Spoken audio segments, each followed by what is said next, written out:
Shout out to this comment here because I absolutely agree. The matchup between Tennessee and Syracuse should be a very interesting matchup the first week of the regular season. Both teams are working with a lot of new faces, and Syracuse, let me tell you, Fran Brown and company might be onto something. The Orangemen went 10-3 last year, and their defense is projected to be even better this year. So without further ado, let's officially get into the preview for the Tennessee versus Syracuse game on August 30th in Atlanta, Georgia. Little battle of different shades of orange there. For quarterbacks, I went with Tennessee on this one and Joey Aguilar.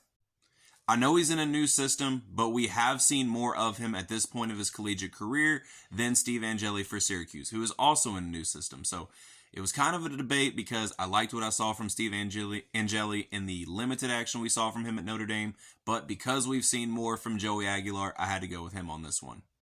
At running back, I also went with Tennessee. Deshaun Bishop and company put up better numbers last year than the Syracuse returning running backs, so for the running back matchup, I also went with Tennessee.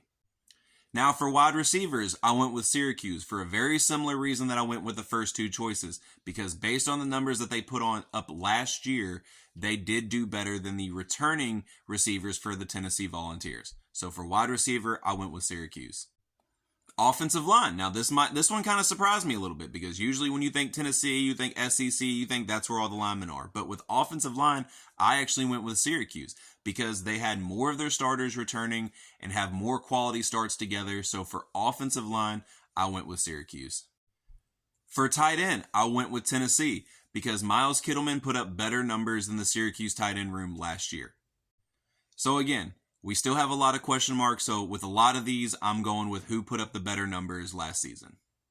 Now on to the defensive side of the ball, and starting with the defensive line. This is one of the reasons I think Syracuse is expected to have a better defense this year because they have some projected starters that returned and put up better numbers than some of the guys on the Tennessee starting defensive line, and they also factored in several SEC transfers that will be on that Orangemen defensive line. So for defensive line, I went with Syracuse. Surprised me a little bit. Again, when you think, Tennessee, SEC, you think the lines are going to be pretty good. But no, Syracuse has a better offensive and defensive line from what I've seen than Tennessee. Or that's at least what I'm predicting this matchup.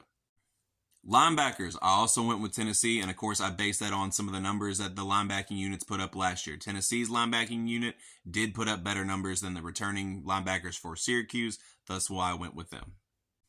Now for the defensive backs. And I went with Tennessee here, but I got to be honest, this is a little closer than I originally thought it was going to be.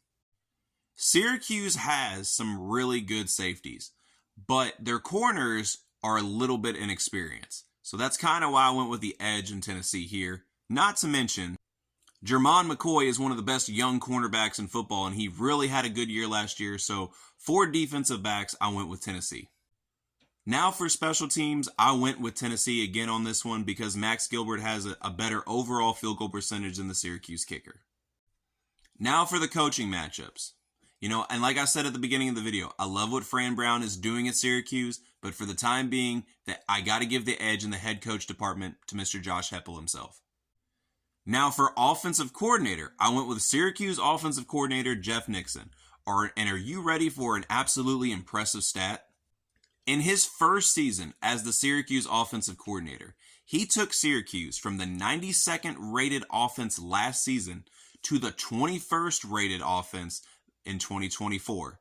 That is an impressive job right there, and that's why I had to put him as the offensive coordinator lead for this video.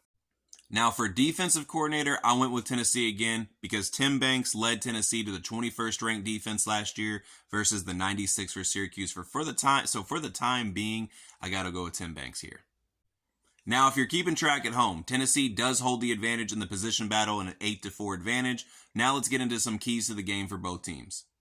The number one key to the game for Tennessee is Joey Aguilar's performance. He's new to the team. He kind of joined under weird circumstances. So the keys are going to be how does he adjust in the first game of the season. Number 2 for Tennessee is the ground game success. They relied a lot on the ground game last year, but of course their guys are all gone to the NFL. Deshaun Bishop and company are expected to get a lot more carries this year. So how are they going to hold up? And number 3, Tennessee is historically strong in early games, and with this being a noon kickoff, this could work to their advantage. Now for Syracuse. Number 1, those young corners gain experience. As I mentioned earlier in the video, their safeties are very good, but the corners are still young. How do they contain some of those weapons on the outside for Tennessee? Now for number 2. Much like Tennessee, Syracuse also has a new quarterback in Steve Angeli. How does he adjust to his new team? Could we even argue that he could have a very similar season to what Kyle McCord had last year? Because I'm going to be completely honest, when Kyle McCord decided that he was going to transfer to Syracuse, I thought there was no way in hell that he was going to have a better statistical season at Syracuse than he did at Ohio State with all the weapons he's got in Columbus. Until he did.